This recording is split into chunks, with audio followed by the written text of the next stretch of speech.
اللهم صل وسلم على سيدنا محمد وعلى آله وأصحابه أجمعين أما بعد فيا عباد الله اتقوا الله تعالى حق تقاته ولا تموتن إلا وأنتم مسلمون أوصيكم وإياي بتقوى الله وطاعته فقد فاز المتقون وتزودوا فإن خير الزاد التقوى واتقوا الله لعلكم يا أولي الألباب لعلكم تفلحون. Saudara-saudaraku sidang Jumaat yang dirahmati Allah, pertamanya marilah sama-sama kita rafakkan setinggi kesyukuran kepada Allah. Antaranya dikurniakan denyut jantung kita, nadi kita, untuk kita bernafas menghirup udara Tuhan dalam melangkah hidup di muka bumi Allah Subhanahu wa taala. Tambahan dengan pelbagai nikmat keamanan, nikmat rezeki yang dimurahkan, nikmat kehidupan yang kita perolehi, ini semuanya jika sekiranya kita mahu menghitungnya, nescaya tidak terhitung. Wa in ta'uddu ni'matallahi la tuhsuha. Kalau kamu nak hitung nikmat Allah, nescaya kamu tak akan dapat nak hitung terlalu banyak nikmat yang Allah kurniakan pada kita. Justru lafaz alhamdulillah kita rafakkan kepada Allah, kita syukuri atas nikmat Allah Subhanahu wa taala.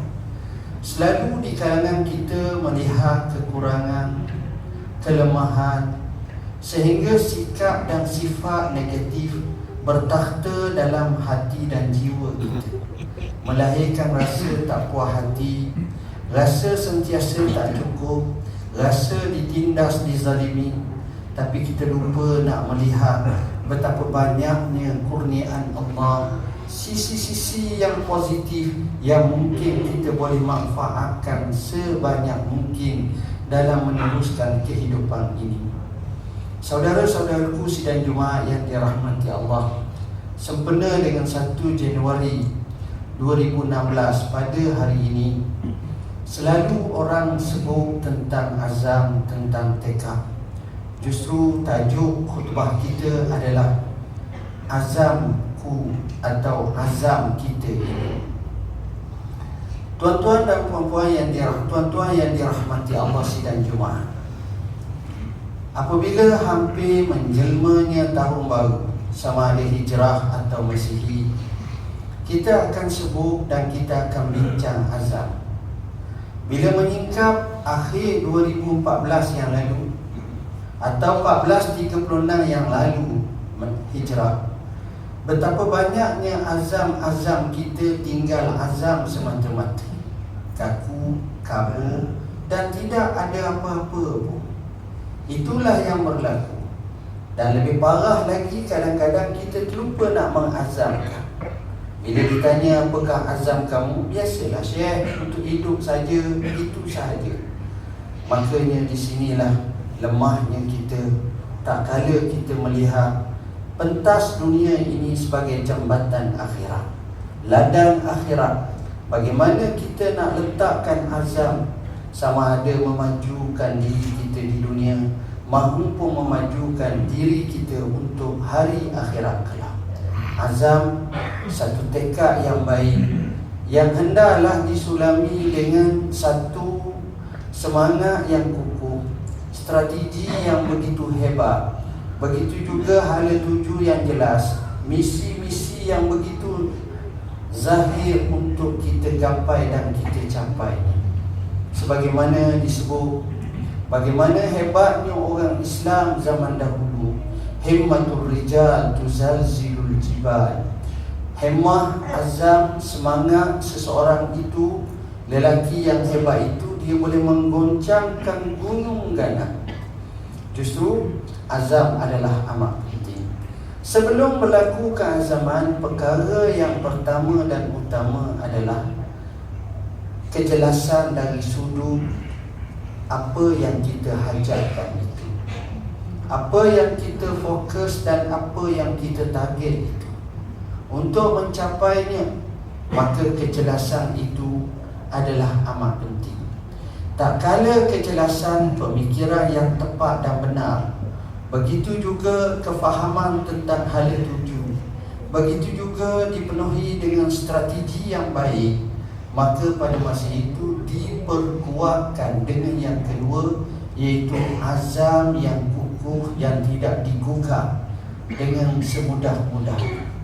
Sebagaimana kata pujangga, in kunta za ra'yin fakun za azimatin fa inna fasada ra'yi an tataraddada. Kalau kamu mempunyai pemikiran yang baik, maka sertalah dengan azam yang kukuh. Kerana rosaknya pemikiran ini apabila terlalu berbolak-balik dan tidak stabil. Ketika itu, apabila digugah, mudah digugah. Malik bin Nabi, seorang ulama terkemuka, pernah mengkaryakan satu buku yang terbaik berkenaan dengan muskilatul afkar. Bagaimana kecamukan, muskilah, keliruan dan juga permasalahan berkenaan bentuk pemikiran. Antara lain beliau menyebut, masalah yang kita hadapi adalah umat Islam dilanda dengan dua pemikiran yang bahaya. Satu dipanggil sebagai al-afkarul mayyitah, pemikiran yang mati. Apa makna? Tidak ada dari jual, tidak ada matlamat, sehingga dia lemah dan dia lesu serta dia nolai. Bila ditanya kenapa tak buat, kenapa tak usaha, kenapa tak giat, kenapa? Sama je, tak ada apa pun. Jadi akhirnya dia lemah, dia lesu, dia letih, dia tak ada apa-apa. Dia telah dimenterlockkan akalnya. Ini bala dan bahaya. Tetapi ingatlah, di sana ada pemikiran yang lebih bahaya lagi. Namanya al-afkarul mumitah, pemikiran yang mematikan. Maknanya, bila ada satu usaha ke arah penambah baikan dan islah, maka dia katakan, tak payahlah, awak macam biasa je, banyak dah usaha, tak percaya pun. Jadi akhirnya dia tidak mendapat sokongan, dokongan. Akhirnya dia rebah dalam mengejar dan menggapai cita-citanya. Ini adalah perkara yang bahaya dan bala. Dalam masalah azam ini, terkadang-kadang kita terlupa untuk mencapainya dengan jalan pintas. Sebenarnya azam tak mungkin dapat dengan jalan pintas, melainkan dengan penuh strategi dan penuh kesabaran. Maka itu adalah amat penting, kerana dengan sebab itulah akan tercapainya azam atau cita-cita tersebut. Bayangkan Rasulullah SAW pernah menawarkan kepada Surakah bin Malik al-Juhshum untuk disangkut di kepalanya takhta kerajaan Persia atau gelang kerajaan kebesaran Raja Persia. Sedangkan Nabi ketika itu dihambak oleh musuh dalam keadaan terpaksa bersembunyi dan berstrategi untuk pergi ke kota Madinah dalam peristiwa hijrah. Tapi Nabi mempunyai akal yang besar, jiwa yang besar, semangat yang besar, cita-cita yang besar, azam yang besar. Walaupun Nabi SAW tidak dapat untuk menawar kerajaan Persia, tetapi di bawah kepimpinannya, di bawah anak asuhannya, di bawah sahabat-sahabat, iaitu Sayyidina Umar ibn Al-Khattab, dapat mengoyakkan kerajaan Persia sebagaimana Raja Persia pernah mengoyak surat Rasulullah SAW. Parsi lebu, Parsi bukan KO tapi TKO, hancur ranah, sehingga hilanglah kerajaan yang bertapak hampir 1000 tahun lebih itu, di mana hanya dengan kehebatan Sayyidina Umar ibn Al-Khattab, para sahabat yang takutkan Allah, yang penuh strategi, yang penuh keberanian, dengan sifat-sifat yang melayakkan mereka meraih kemenangan. Apa yang kita fahami, bahawa itulah bagaimana Nabi SAW percaya, walaupun bukan di tangannya, tapi di tangan sahabat-sahabat yang mana di bawah asuhan baginda, tarbiyah baginda sallallahu alaihi wasallam. Justru apabila kita mahu melaksanakan tekad dan azam kita, maka hendaklah kita membina azam-azam yang kecil, supaya azam-azam yang kecil itu menjadi tangga untuk kita meniti mendapat kepada azam-azam yang besar. Kita bercakap kepada anak kita yang ingin mengambil peperiksaan SPM, lalu kita kata kepada anak kita, "Hai anakku, apa yang kamu target dalam SPM 2016 ini?" Maka anak kita kata, "Bah, 9A bah, 10A bah." Okey. Maka kita kata, "Bagus nak." Apabila sampai bulan 2, kita masih lagi soalan yang sama, jawapannya yang sama. Bulan 3 sama, bahkan wirid setiap bulan, begitulah keadaannya. Tetapi duduk perkara sebenarnya dia tak pernah menyentuh buku. Dia hanya melihat Facebook. Dia tak pernah melihat mengkaji, tapi dia hanyalah melihat televisyen. Dia hanya banyak menghabisi masa. Tapi cita-citanya besar, 9A, 10A, mengharapkan rahmat Allah, pertolongan Allah, perkara yang ajaib akan berlaku. Jawabnya, hal ini tidak memungkinkan. Sebaliknya, orang yang berprinsip, yang memahami akan azam 10, 11A tersebut, dia akan meletakkan apakah sasaran setiap minggu, apakah sasaran setiap bulan, apakah perlu buku dia habisi pada hari ini, pada hari esok, maka dia strategikan. Dan masa 24 jam itu digunakan sebaik mungkin. Dengan sebab itu, bila mana kita baca sejarah tokoh-tokoh yang hebat, boleh jadi 3 bulan bacaannya itu jauh melebihi sepanjang kita menghabisi PhD, Master atau BA kita, kerana mereka menggunakan masa sebaik mungkin dalam mendapatkan ilmu, dalam bersungguh-sungguh, kerana azam dan tekadnya cukup luar biasa. Justru jadikanlah azam-azam yang kecil sebagai tangga-tangga untuk menuju kepada azam yang besar. Satu gunung, satu piramid yang cukup tinggi, tak mungkin kita dakinya, melainkan kita mulakan tapakan untuk kali pertamanya, dan kita mendaki dari satu anak tangga kepada mata tangga yang kedua. Begitulah cara untuk kita perolehi azam. Dalam saat yang sama, hubungan dengan Tuhan, memohon harap kepada Allah merupakan ramuan yang terbaik, kerana Allah lah yang boleh melakukan apa-apa sahaja. Allah boleh berkuasa melakukan apa-apa. Selepas itulah kita nyatakan sebagaimana Allah menyebut, "Faiza azamta fatawakkal 'ala Allah." Kalau kamu berazam, maka tawakkallah kamu kepada Allah, kerana innallaha yuhibbul mutawakkilin. Allah amat suka kepada orang yang bertawakal. Hadirin sidang Jumaat yang dirahmati Allah, tak kala kita berazam untuk kaya, untuk naik pangkat, untuk meraih sesuatu, tetapi di sana satu azam yang saya rasa perlu kita letakkan juga dalam agenda hidup kita. Azam tersebut adalah bagaimana kita nak meraih kedudukan bahagia di hari akhirat kelak. Bagaimana memungkinkan kita menjadi penghuni syurga. Bagaimana memungkinkan kita menjadi antara orang yang baik, yang layak menghuni syurga Allah. Seorang Facebookers, dalam satu kenyataan dia buat satu kisah, satu simpulan atau satu analogi yang cukup mudah. Katanya, jika saya dapat masuk syurga, apa yang saya nak? Makanya dia karyakan lakarannya. Katanya, saya nak bertemu dengan Rasulullah sallallahu alaihi wasallam. Saya nak bertemu dengan para nabi. Saya nak bertemu dengan para rasul. Saya nak melihat bagaimana kesetiaan Abu Bakar As-Siddiq. Saya nak bertemu dengan Umar ibn Al-Khattab, bagaimana bengkengnya, gagahnya, tegasnya, beraninya. Saya nak tengok bagaimana sifat Sayyidina Utsman ibn Affan. Dia baca satu persatu mereka yang dijamin masuk syurga Allah Subhanahu wa ta'ala.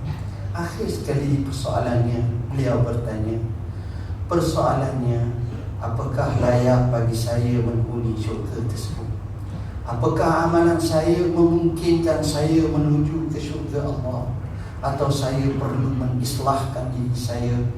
Saya merajinkan ke masjid, menapak kaki, membelek lembaran mushaf Al-Quranul Karim, mengalirkan air mata, tak kala malam kelam, tak kala menghadap ilahi, tak kala fajar hampir menyingsing, dengan mengadu kepada Tuhan, munajat kepada Tuhan, istighfar kepada Tuhan. Sebagaimana firman Allah Ta'ala, kanu qalilan minal layli ma yahja'un wa bil ashari hum yastaghfirun. Mereka itu sedikit sahaja tidur pada waktu malam, tak kala fajar hampir menyingsing, mulut mereka tak lekang daripada menyebut Astaghfirullahalazim, Astaghfirullahalazim, sehinggalah berlabuhnya tirai malam tersebut.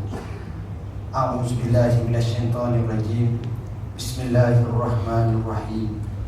Wal 'ashr innal insana lafi khusr illa allazina amanu wa 'amilus shalihat wa tawassaw bil haqqi wa tawassaw bis sabr. Aqulu qawli hadza wa astaghfirullahal 'azim li wa lakum wa lisairil muslimina wal muslimat fastaghfiruhu fa ya fawzal mustaghfirin wa ya najatat taibin.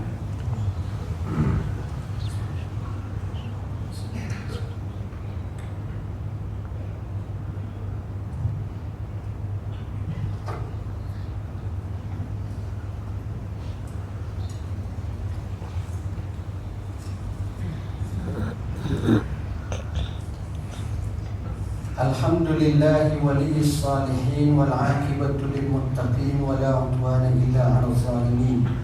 Wassalatu wassalamu ala imamil mursalin wa qudwatin nasi ajma'in wa ala alihi wa ashabihi wa man tabi'ahu bi ihsanin ila yaumiddin.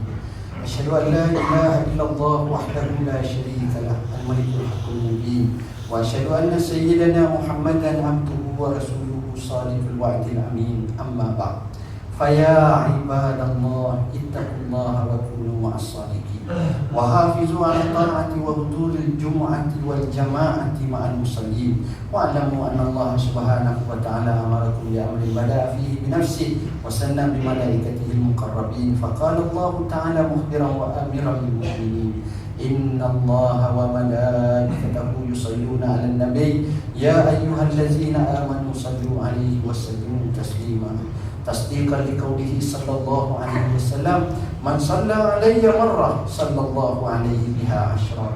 Allahumma salli ala sayyidina Muhammad wa ala ali sayyidina Muhammad kama sallaita ala sayyidina Ibrahim wa ala ali sayyidina Ibrahim wa barik ala sayyidina Muhammad wa ala ali sayyidina Muhammad kama barakta ala sayyidina Ibrahim wa ala ali sayyidina Ibrahim fil alamin innaka Hamidum Majid.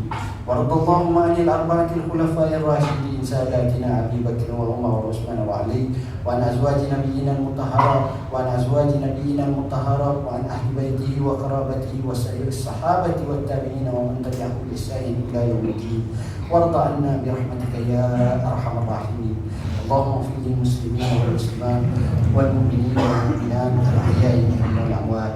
اللهم انزل الرحمة على الصلاتين الكرام وولاة المسلمين والعظام الذين قضوا بالحق وبه كانوا يعدلون، وخصوصا على سري Baluka baginda yang ditaatu al-muntasim billah Muhibbuddin Tuanku Al-Haj Hamdul Halim Muazzam Shah Ibni Almarhum Sultan Badli Shah, wa ala sri Baluka baginda Raja Pemaisuri Agung Tuanku Hajah Aminah. Allahumma adil umrahuma muslihaini al-muwazzafina wa rahiyati wal bilad wa balligh maqasidahuma li tariqil huda wal rasyad. Allahumma ja'al Malaysia wa sa'ira biladil muslimina tayyibatan aminatan mutmainnatan rakhiyatan ya ra'ufun bil ibad. Allahumma ansur man nasara ad-din wa khzul man khazala al-muslimin wa 'ali kalimataka ila yaumiddin wa dammir a'da'aka a'da' ad-din. Allahumma la tada' lana fi maqamina hadha wa fi yawmina hadha wa fi sa'atina hadhihi zamban illa ghafartah wa la hamman illa farajtah wa la daynan illa qadaitah wa la maridan illa shafaitah ولا ميتا إلا رحمته ولا عسيرا إلا يسرته ولا ضالا إلا هديته ولا ضالا إلا رددته ولا حاجة من حوائج الدنيا هي لك رضا ولنا فيها صلاح إلا قضيتها وأعنتها ويسرتها يا أكرم الأكرمين أكرمنا ولا تهنا وعاتنا ولا تحرمنا وزدنا ولا تنقصنا وآسرنا ولا تؤسر علينا وأرضنا وارض عنا يا حي يا قيوم برحمتك نستغيث ومن عذابك نستجير أصلح لنا شأننا كله ولا تكلنا إلى أنفسنا طرفة عين ولا أقل من ذلك اللهم آت نفوسنا تقواها وزكها أنت خير من زكاها أنت وليها ومولاها اللهم انصرنا وانصر إخواننا المسلمين المظلومين المضطهدين في كل مكان وأخرجهم من ظلمات السجون ونفذ عنهم كروبهم يا أكرم الأكرمين ويا أرحم الراحمين اللهم ربنا لا تزغ قلوبنا بعد إذ هديتنا وهب لنا من لدنك رحمة إنك أنت الوهاب اللهم ربنا هب لنا من أزواجنا وذرياتنا قرة أعين واجعلنا للمتقين إماما اللهم ربنا عليك توكلنا وإليك أنبنا وإليك المصير اللهم ربنا آتنا في الدنيا حسنة وفي الآخرة حسنة وقنا عذاب النار عباد الله إن الله يأمر بالعدل والإحسان وإيتاء ذي القربى وينهى عن الفحشاء والمنكر والبغي يعظكم لعلكم تذكرون فاذكروا الله العظيم يذكركم واشكروه على نعمه يزدكم واسألوه من فضله يعطيكم ولذكر الله أكبر والله يعلم ما تصنعون أقيموا الصلاة